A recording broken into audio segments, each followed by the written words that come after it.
Hey everybody, it's Jonathan here, founder of Driving Academy, and today we have a special Road to Freedom show.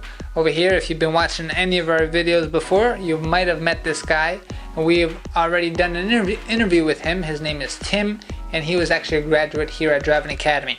So he actually went back. You can actually see the video in the link description below on the first interview that we had with him, and we were talking about how he went from selling his BMW that looked like this to pay for driving school to making $7,200 a week driving a truck for himself and being his own boss. So he actually came back today to say hi, and I said, hey, let's go shoot a video. Let's teach these people something who are interested about being a truck driver. So today we're going to be talking about how to buy your first truck and how to hire your first driver if you're interested in becoming an owner-operator. Welcome back, Tim. How you doing, Johnny? I'm good. How you doing? What's going on? It's been another day, another dollar. You see the headset. So when I'm out there, I was passing by, could not stop by to my favorite place where it all started at. Boom, very good. All right, so let's give these people some value that have been watching you. We've been getting a lot of calls that they love your video, and they say, hey, I want to know more about Tim. So, how many trucks do you have now? Two trucks, cool. And are you on your own? Last time you were here, you were with a partner? Correct. I was with. Now I'm independent. I have my own DOT, my own MC, and I'm running strictly under my own authority. Nice. So pretty much there's no one holding you back. Now it's just you against the whole world. Yep, that's it. I like it. So tell me, how many trucks have you bought in your career so far? Or have you been driven in your career so far? It's been, I want to say about 5.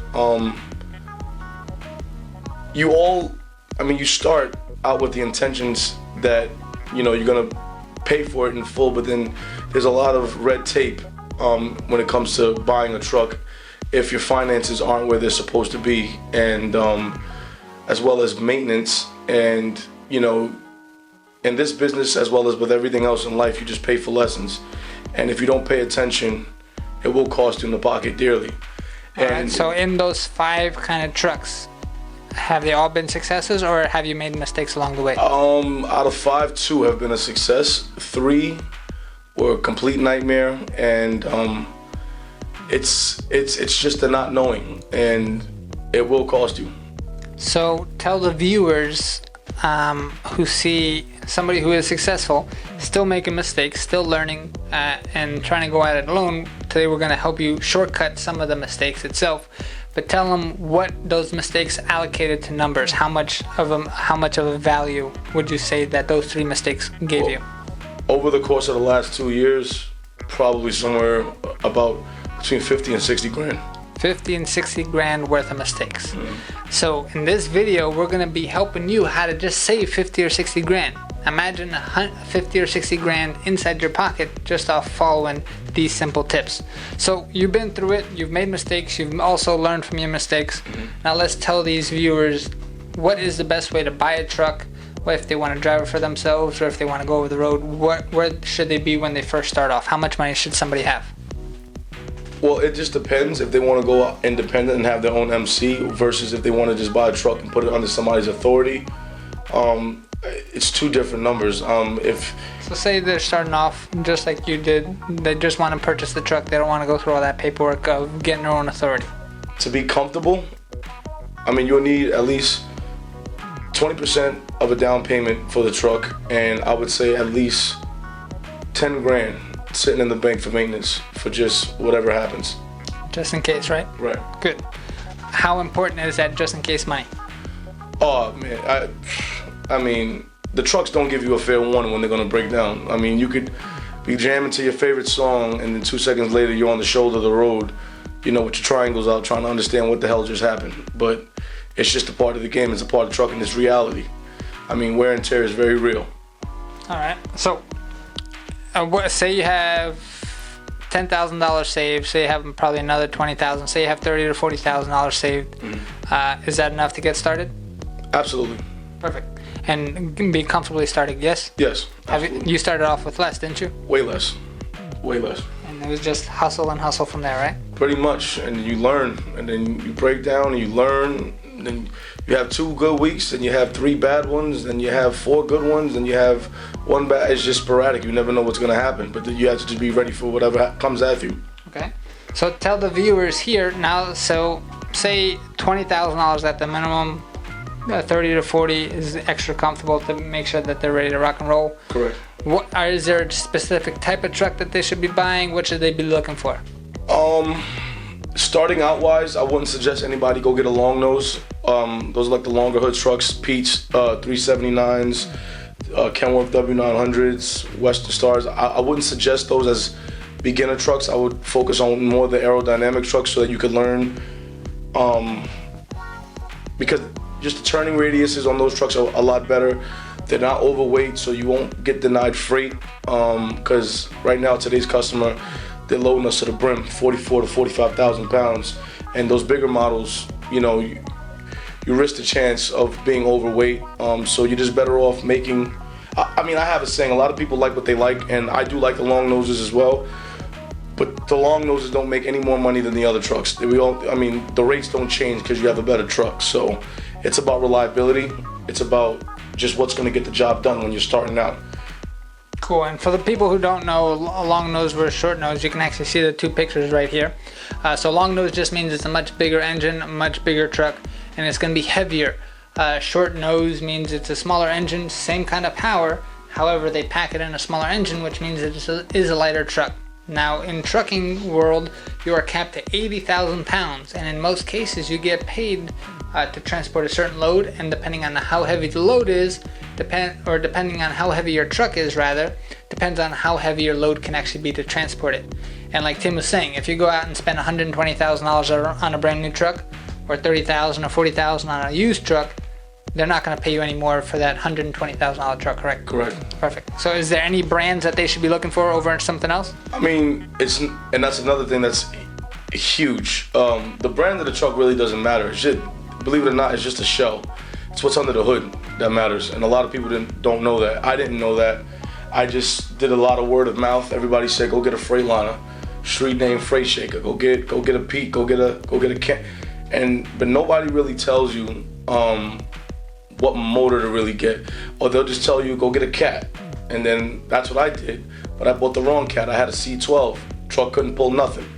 Little did I know I was supposed to have a C15. So it's more so about the motor. Like right now, my opinion, and if you ask the general opinion of the majority of mechanics, the best motor on the market would be a Cummins ISX. Okay. So when it comes to the actual truck itself, there's a few different ones. There's Freightliner, International, Peterbilt, Kenworth. Yeah. That's just a shell of the truck. That's just the outside of the truck, how it looks, how it feels, that kind of stuff, right? The main meat and potatoes of the truck itself is the engine, and every engine is different. So the engine that's coming from Tim is Cummins ISX for sure. Cummins engine, all right? So we've heard a lot of good reviews about that engine. It's powerful, it's reliable, and a lot of mechanics can actually know and fix it. Right? Yeah, parts are just accessible at any mechanic. It's an American motor.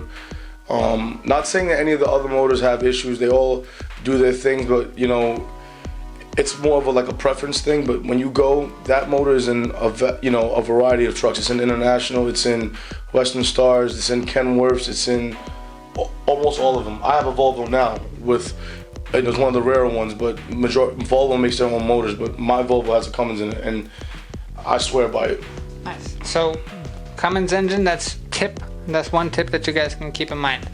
All right, so we know how much money we need. We know what type of truck we have. Is this like buying a car? Can you just buy it off a guy off Craigslist? Should you go to a dealership and make a deal? What's the best way to get it done? I mean, you can do whatever you want, but you know, in a smart world, I wouldn't say to do that. Like, if you can, I know mechanics usually don't like to leave shops. If the seller, here's a tip. If the seller won't allow you to take it to a mechanic, or at least accompany you to a mechanic, they got something to hide. And 9 times out of 10, you know, somebody who's mechanically inclined could pick up on, because I'm not a mechanic, and I did that. I made that mistake. I went on Craigslist, I bought a truck, and all I did was buy a 2000 Western Star with a Cat motor, because that's what everybody I saw a long hood.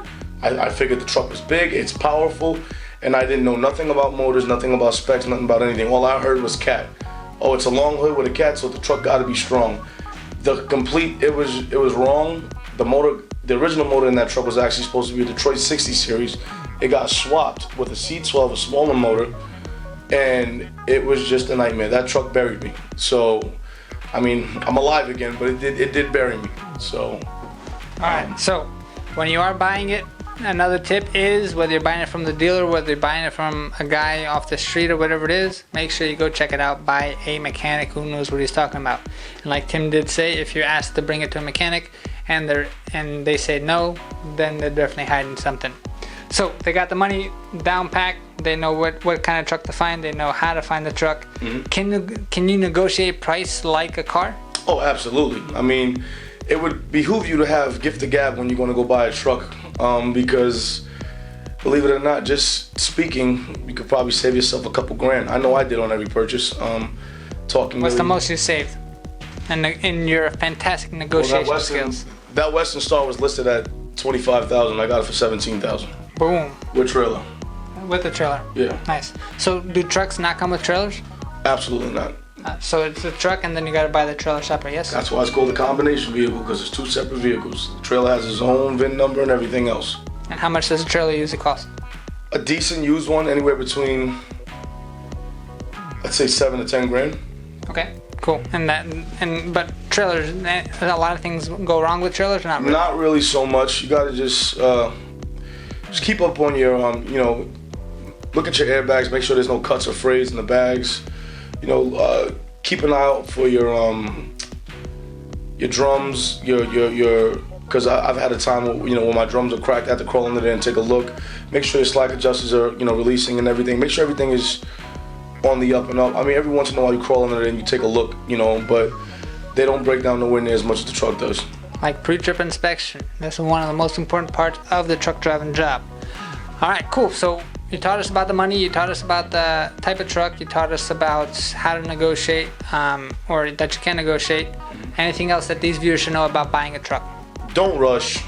Don't rush. I'm naturally an ambitious person, and I strive for greatness in whatever I do, but a lot of the time, if I would have just, refrained and sat back and just took a breath, I probably would have been in an even better position financially if I would have just taken my time a little bit more. And don't be afraid to ask questions. A lot of people feel like they're bothering somebody, but if you don't have the knowledge, you could read it in a book, but sometimes you can just save yourself a lot of time, headache, and anxiety. Just ask questions. If you don't know, there's no such thing as a stupid question when you're trying to make money. And that's one of the most important things with anything that you're trying to do, whether you're trying to buy a truck, whether you're trying to get your CDL license for the first time.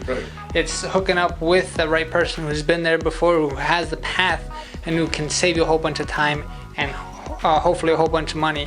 Tim tried to go some of Tim's ways of going, you already heard him say, cost him anywhere from $50,000 to $60,000. He's still living, he's making a whole lot of money, but everybody would like to have $60,000 to $50,000 in their pocket versus just losing it, right? Correct. So, if you're interested in getting a CDL license, and then you can be like one of our graduates, Tim here, and own your own truck, or maybe you just want to drive for somebody else, you do have to get a mentor. You do have to sign up with a school that's going to help you out in the long run. You're going to save a whole lot of money and save a whole lot of time. Here at Driving Academy, we are the best in the world at it. We are the only school that can guarantee that we get you a license. We're open up 7 days a week, which means we can work around any kind of schedule you have, and all you need is $500 down to get started. So if you're interested in getting a CDL license, I want you to call this number right here on the screen, 908-525-3609. If you want to be like this guy Tim over here, we also have an owner-operator program that can walk you through that entire process. Tim, thank you very much for helping us. And also, viewers, if you guys need any pointers or help, feel free to hit me up on Instagram. My name is State to State 89. That's state_to_state 89. And you can actually see the link in the description below as well. Thanks. All right. I hope to see you on your road to freedom pretty soon.